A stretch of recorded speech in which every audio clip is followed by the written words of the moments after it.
Welcome back to Unscripted, everyone. I'm joined by John Ray and Alex Wallace with Haven Home Health and Hospice. And today we're going to be talking about the importance of exercise and mobility and how these two things have become, a pillar of Haven Home Health and Hospice. So let's just get right into it. How important is it to stay active as we age? And then, when should we ask our families maybe for some help? Yeah, so I'm a physical therapist. I've spent almost 3 decades in this field, and it's what I talk about day in and day out. And most of the modality that we do to help people as a physical therapist is exercise. So the thing is that I think a lot of people expect when people get older, they're going to be slower to get in and out of the chair. They're going to walk slower. It's going to be harder to get in and out of a car, and that's normal, and it's not. Okay. Yeah, I've worked with 90-year-olds that move like they're in their 30s and 40s. It's just a matter of bone density and muscle strength. And so the sooner that you can invest in your future self, in keeping those muscles strong and those bones dense, you do that through exercise. And so it's an investment in your future. And so waiting until they have that first fall, it's not that it's too late. It's never too late.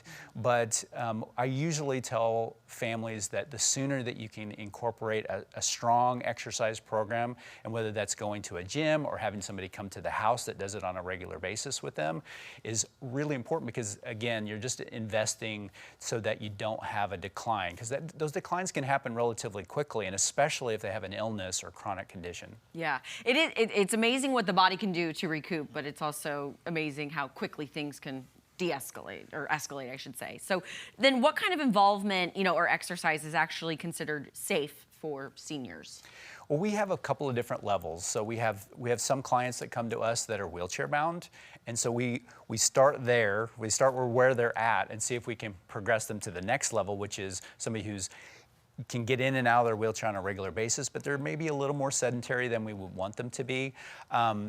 So walking is a good one. Mm-hmm. It's a good start, but any kind of weight-bearing exercises and using weights to stress the bones and the muscles, that's kind of what us therapists sometimes lean towards, because research is really strong that the bones won't stay as dense if we don't bear some weight through those muscles. It doesn't have to be super intense either. It can be relatively light weights to start with, but the progression is what you want to get to. So if they're starting out fairly weak, you just want to make sure that they're gaining a little bit more every day. Okay. So then what are some signs that you might need to, hey, I can't help my mom or dad with this, but I need some professional help. What are some of the signs that maybe help needs to come in?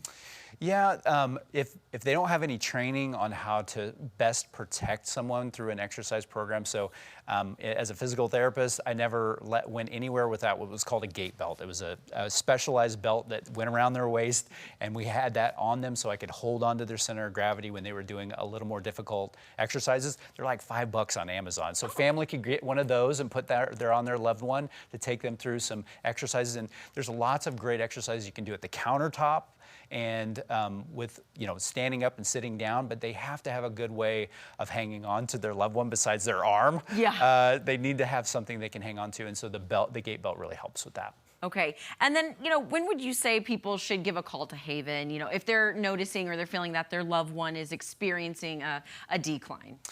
Yeah, it's a lot of responsibility for a family, and I really feel for them. I went through this with my parents, and the issue is time and consistency. And so if a family feels overwhelmed and they want to know that exercise is going to happen every day, yeah, consistently, then they'll usually call a company like ours.